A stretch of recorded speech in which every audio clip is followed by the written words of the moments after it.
Evening, good morning, good afternoon, wherever you are in the world watching this. Everybody on Zoom, say hello. Thank you, Beth. Everybody on Zoom, say hi to everybody on Facebook and on YouTube and back at you. So it's a beautiful community coming together, and I'm very grateful. We are in the process of gathering for day 5 of the Vice Freedom Challenge, and today is Pure Potentiality. And so there's some questions that came in. So I thought it'd be a great time to, before we officially start our Pure Potentiality for the day, right at the top of the hour, go through some different questions that all of you had. And so one of the questions that was given by Cheryl is, how can we tell the difference between playing a victim and mourning a loss? And I love that question. And I want the council to answer that in depth. However, I wanted to just share what did initially come through. So this is a really, really, really good question for like a podcast episode or, anything like that. But the difference is that when we're playing a victim, when we're being a victim, when we're feeling powerless, right, that becomes a state of being. It becomes part of our consciousness. Right. And mourning a loss, people can become very much a victim. And I saw that in my own family and I'm so grateful for the timing of me finding my connection and meditating and, opening up to so much more in my life, because that was just about a year before my sister committed suicide. And so I was being able to understand how to process my grief, how to process the anger, how to process the sadness, and, to what grieving is about, feeling what could I have done differently, and, and all of that. That's a natural grieving process. But where mourning a loss can lead into being a victim is, my life will never be the same. My life is now over. What am I going to do? That kind of feeding into, like, you're now a victim. And my mom, and there's a difference between mourning, and not to judge her, but I could see her kind of playing up to, well, I've lost my daughter. And there was moments where I was like, that's just playing the victim. You're not mourning anything. Mourning is like it's an action. You're in the process. We have people in this community that have and are still, still in the process of, because it's not like, oh, I've mourned, I've mourned for years. It's a process of letting go. It's a process of feeling the new shift in life without the person or the dog or whatever, the job or the relationships, whatever you're mourning. And it's a process of letting go and letting yourself feel that energy so that you can come back and return to light, which through that process of compassion, and being able to have enough presence with yourself to be able to, if you're feeling a loss, feel the loss, feel the anger, feel the sadness, feel the frustration, whatever comes up with that loss. But when our mind goes into, I miss him, my life is nothing without her or them or it, and we get into that, this happened. So I'll give you an example. I did not play a victim when my sister transitioned. As a matter of fact, I looked at it and said, and I had someone that helped me with that. My ex-fiance had a brother who committed suicide. And so he heard and called me and he said, just let me give you a piece of advice. You'll never find out why. If she didn't leave a note, which she didn't, you'll never find out why. And there are some things in life, whether it's a suicide or other things, why a relationship shifted, why you were going in a direction and suddenly you were pivoted into a different direction, right? Sometimes we don't know all the reasons why. But when he said, you'll never know the reason why, there was a part of me that said, yeah, She did what she did. She chose what she chose. She chose it for herself. That's not, I don't want to choose that. And that could be an option now because like it's in my family and that scared me. Right. So, but it was like that the choice was hers.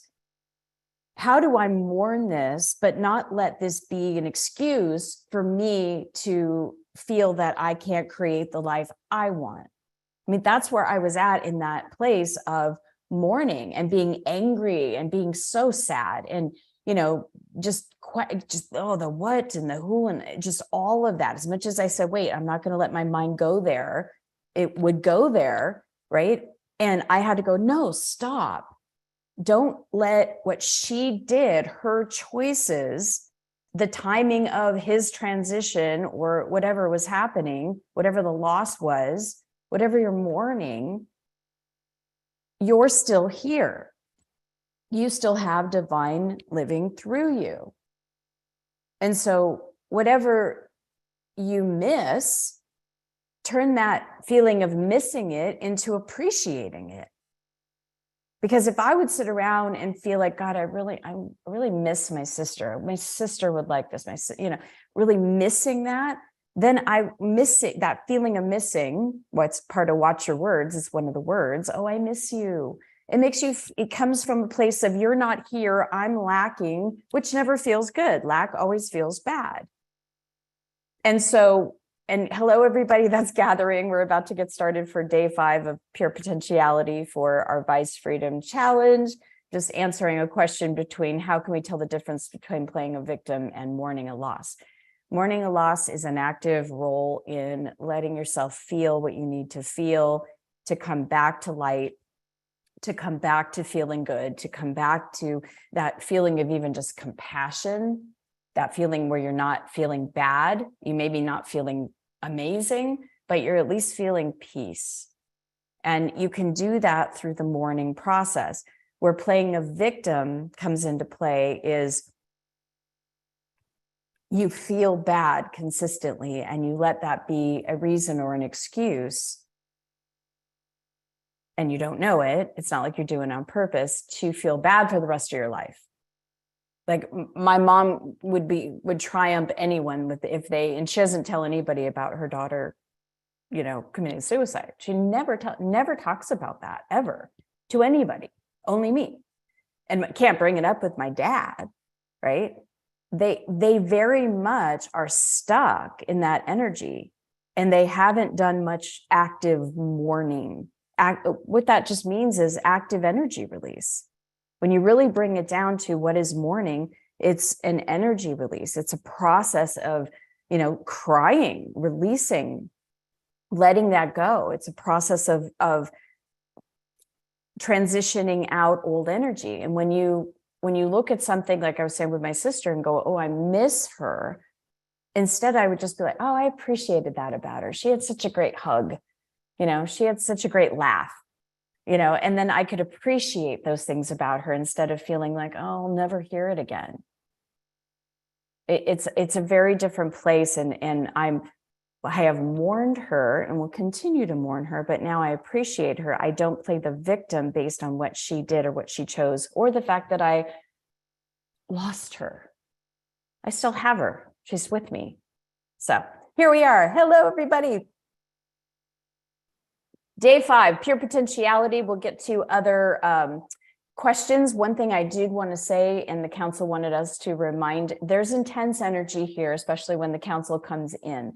And when you're doing energy work and you're processing energy work, I just want to remind everybody that those of you that are maybe new to the community and haven't done this deeper work with the council, there's a place with the head and your spine. And it's like if you were to retract your head, it's that place right in there. It's like at the back of your throat on the back side. And this is a release valve.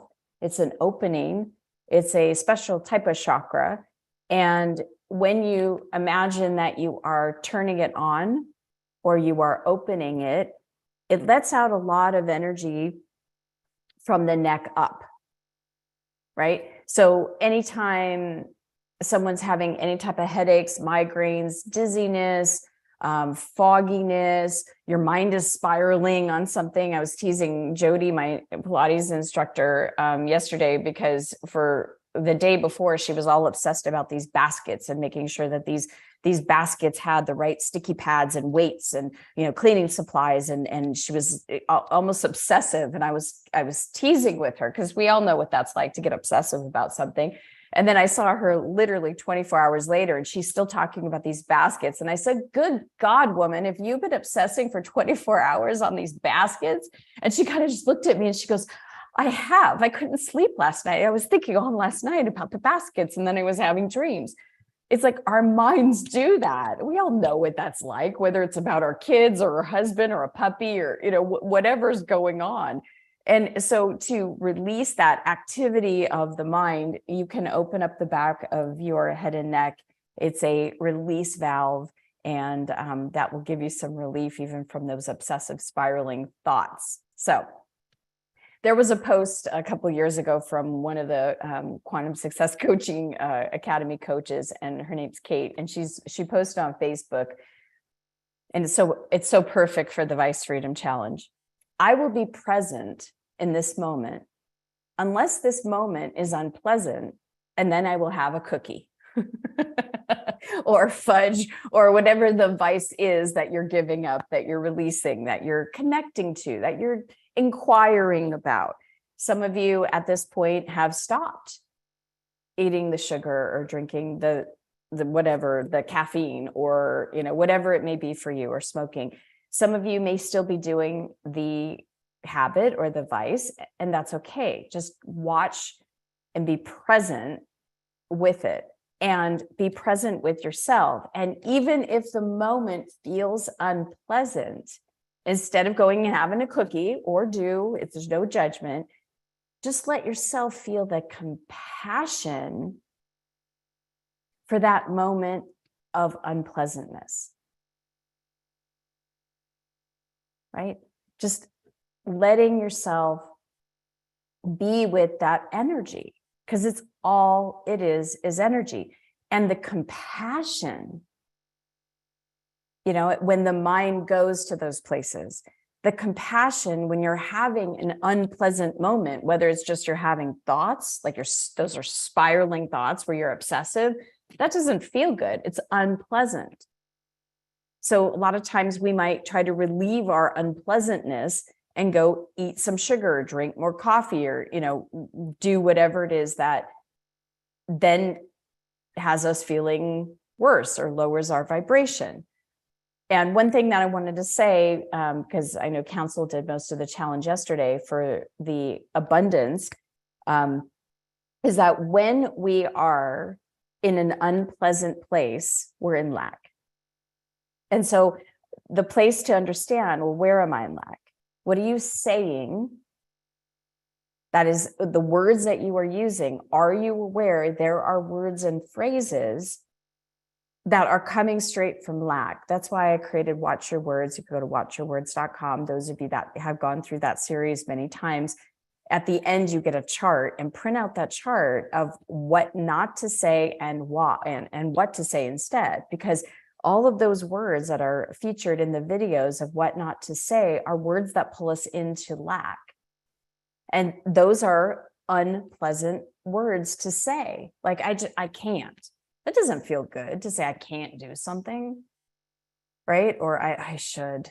I really should. That doesn't feel good.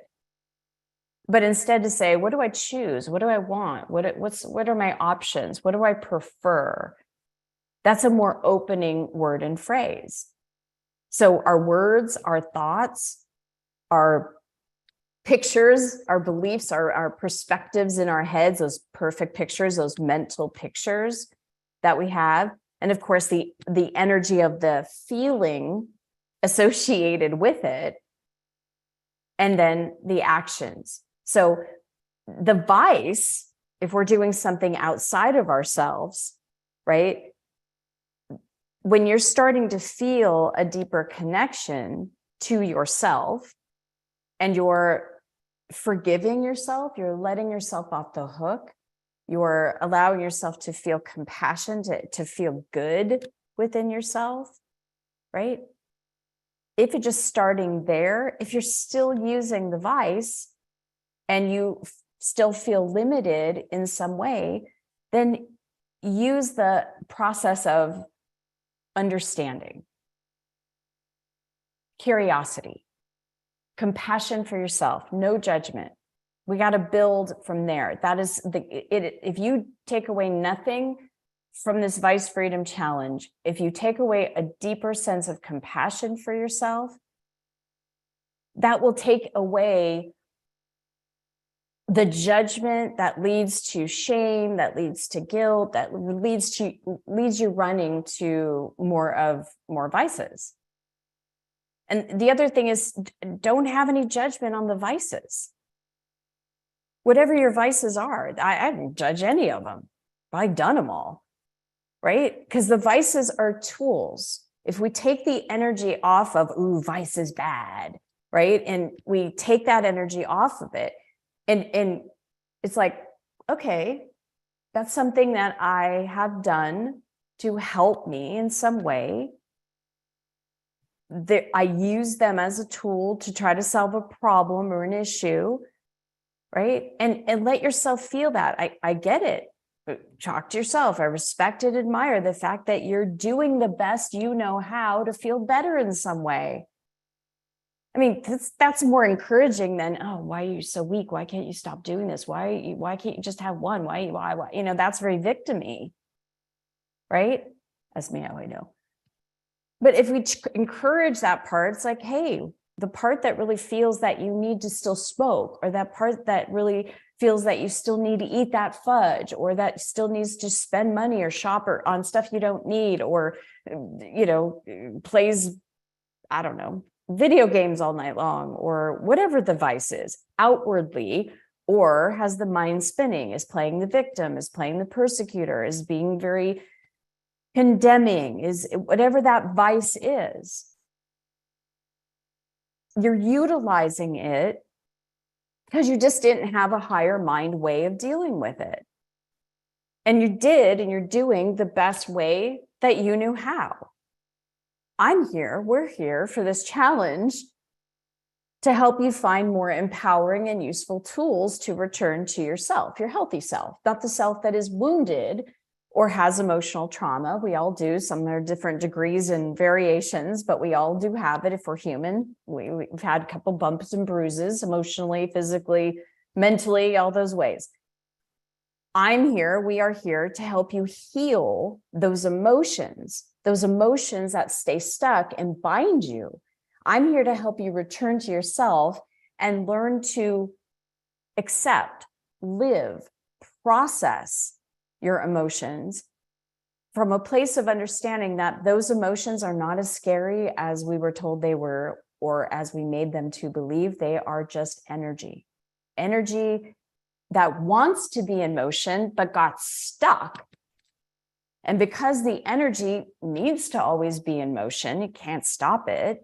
It starts to create a vortex, and that vortex almost blinds us because we attract from it. It becomes those images, it becomes those beliefs, it becomes part of our consciousness. But if we let that energy go, let that energy of the trauma go, of the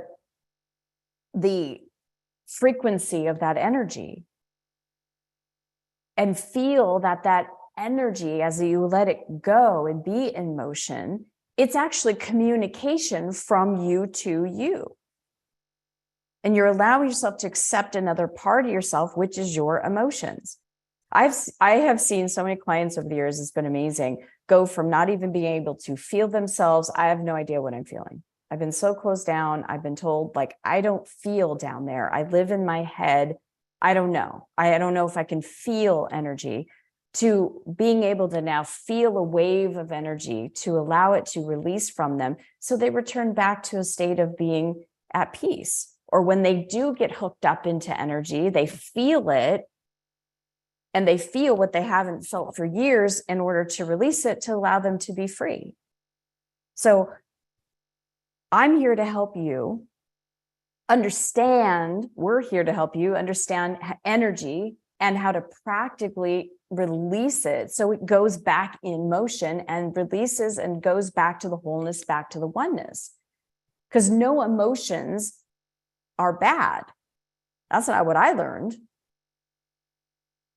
Right? There are all these different emotions, anger, fear, worry, all these things. They're bad, but they all did it anyway. Anger is actually not a bad emotion. This behavior or what's done with that anger that causes the problem. My husband was feeling angered about something that happened on a soccer thing, whatever. And he just realized it this morning. And he was like, I feel angry. I just need to vent. Great. So he felt like he just needed to talk it through, and he was feeling his anger. And, just by talking it through made him process it. Right.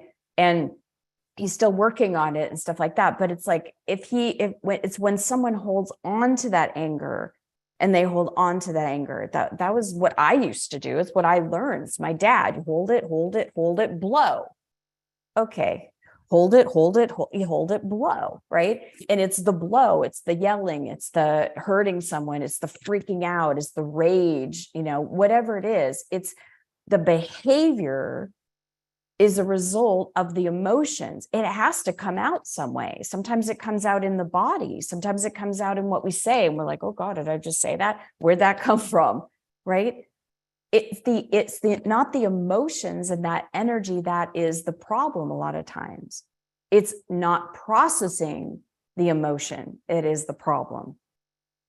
So when you learn to live connected with yourself and you respect and honor your emotions and how to learn how to listen and process those emotions, like emotional intelligence, then when there is emotional trauma, you know how to process it, which then results to no more emotional trauma, because then there's no more stuck energy, at least the big stuff. You might have a mild annoyances or things that, in contrast in life, right? Everything's going well and you decide to get a puppy and the puppy decides to poop right on your sandal. Whatever the contrast is, right? It could be little or it could be really, really big. But there's no I didn't make it mean everything about puppies or everything about me, or oh, she's saying F you to me or whatever. I joke about it, but there's nothing there. I didn't take it personally. There's no trauma about that. So this allows you to return to the true nature of who you are, which is pure potentiality. So the fifth essential, seven essential universal law is the law of pure potentiality. And this law is based on the fact that the true essence of who we are is pure consciousness. It's energy, it's divine. It's energy seeking to express. It's a energy that has created us as an individualized consciousness so it could express and move and create through us, because we are the physical container in the physical third dimensional world. And the source of all creation is pure consciousness, or pure potential, pure potentiality. It is seeking to create an energy into a form. It is seeking to express itself into a form. And all creation, like we wrote into the Desire Factor book, all creation begins with a desire. And where does that desire come from? Well, a lot of times it comes from contrast, getting clear on this isn't working, this doesn't feel good. I did that this morning after the thing with the puppy. I called my husband who was driving our kids to school, and I very calmly said, this doesn't feel good to me. I love playing with puppies. I did not want to raise a puppy. I really don't have that bandwidth right now for a puppy. You all go off to school, and I now am taking care of the dog and myself to get ready for clients, to be in light service. And then there's a puppy pooping in my shoe. So this is not working for me. We have to find other solutions. We're not going to find them right now, but we have to find one that works. That desire for assistance, help, for whatever that is but it's not even clear yet what the solution is. But that bursts out of contrast. Instead of going, oh, this is not fair, and now you're putting it all on me and playing that victim, like this. I told you I didn't want this, and now I'm stuck with this. That's victim. But coming from a space of, okay, this is happening from pure potentiality, where my mind and their minds right now as a family don't know exactly what the solution is. But out of that contrast, getting clear on what we do want, desiring something new or better or different, that's why all of us are here. We desire something. The divine desired us to be here. And in that vibration of desire, the pure potential of what that desire will become is activated. And so we get to realize that the vice, or what we've been reaching for, is because we desire something. There's something in us that we've been reaching for, and that inner being that's breathing us, that spirit that animates our minds and bodies, is one of pure potential energy, of vibration, of feeling sense, of essence, of state of beingness. In other words, we are connected with all that is unlimited, and we are in alignment with the power that manifests everything in the universe. And when we partner with that part, that's when we know ourselves as unlimited, because we can say, well, what's the solution? Okay, I want to feel peace. And a peace is now. That desire for, I want to feel this. What is that vice? What am I thinking that vice can give me? A groundedness, a centeredness, a calmness, a relief of something, an escape. Well, in that escape, what am I escaping from? Okay, I'm obviously escaping from pain within myself. So the pain within myself, what is that? And what do I want instead? Because there's that unlimited possibility of what the solution or what the options or what the choices could be. That's getting out of the drama triangle. As a matter of fact, that unlimited potentiality is your inner supply. And it instantly and constantly takes on forms and experiences according to our free will choice with the divine needs, desires, wants, however you want to put that. And as a principle of pure potentiality in action, or energy in motion, it's impossible for us to have any needs or unfulfilled desires where we are connected and understanding that aspect of ourselves. It's easy to see that, wait a minute, I have needs and unfulfilled desires because there's stuff in the 3D environment that I wish were different or not. I don't have the money or the person or the support, or I don't have the groundedness or the sense of peace, or I don't have this. Because the idea that you don't have it, those are the parts that are separated from the consciousness that already has that, and that starts in the energy world. And when you start to feel your way in it, all of you, not some of you, it's not like I have it, you don't. We all have that. It's painful when we're more identified with the pain body instead of the unlimited love body, the beingness that is you and full of that pure potentiality. So any of the hurts, the pains, the resentments, the perspectives, the fears, anything that you're worried about, holding on to, that causes you to reach for some type of vice in the first place, those are the things that are blocking you or preventing you from knowing this divine connection. And as we talked about in the council, brought us through a process of the law of sufficiency and abundance, the universe knows no limits. The potential of the universe and everything in it is unlimited. The only limits, and we do this all the time, but the only limits are the ones that we impose through our own fears or our worries or doubts or the uncertainty or the lack of faith or the lack of confidence or any other lower level state of being or habit or vibration, any lower level emotion that we get stuck in. If you feel limits or lack in your life, it's that lower part. Some like to call it the ego. It's not the whole ego. It's the part of our personality, a part of the ego that is limited. Not all of our personality is limited. So it's not the ego. Give the ego a break. It's not a bad guy. But you know what I'm saying? So the part of us that is limited, that fears something is missing, and then seeks to create it from that contrast. Or it seeks to fulfill it in a way because it doesn't know how to fulfill it in a way that's actually fulfilling. So it reaches for something that will give you just a little kind of a shot, right? That hit of adrenaline or that hit of dopamine or serotonin. It's like you get that idea. What happens is you get the idea, I'm not feeling good, I'm feeling tired. And then your mind says, coffee or donut or go shopping or whatever that thing is. And it then says, that's the thing, finding the man. And then you go, I don't have the man. I don't have what I want.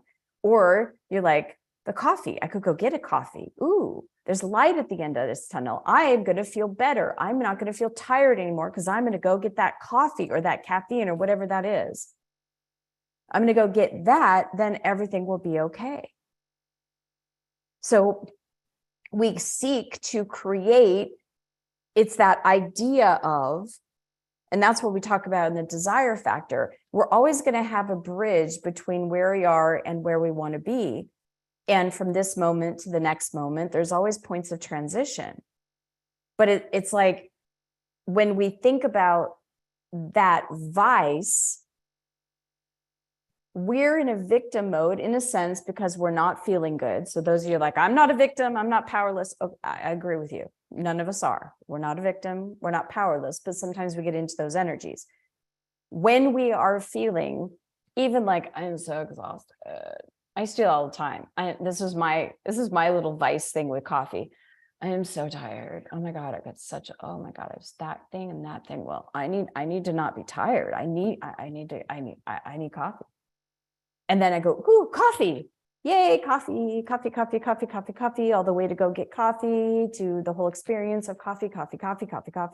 And I would go back home and then I got that shot. I got that, woo, this is good as I'm drinking the coffee. And then I feel the buzz of the coffee. And then 2:00, I'm tired again. I'm exhausted.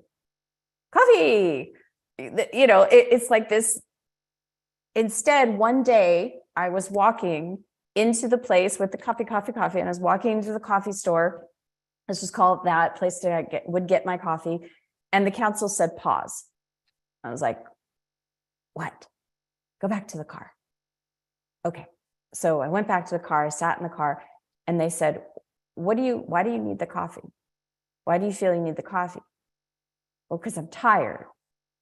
Well, then if you're tired, why don't you stop and take a rest instead of going and adrenalizing yourself? Why don't you just sit in a moment of refill? Allow yourself to just fill up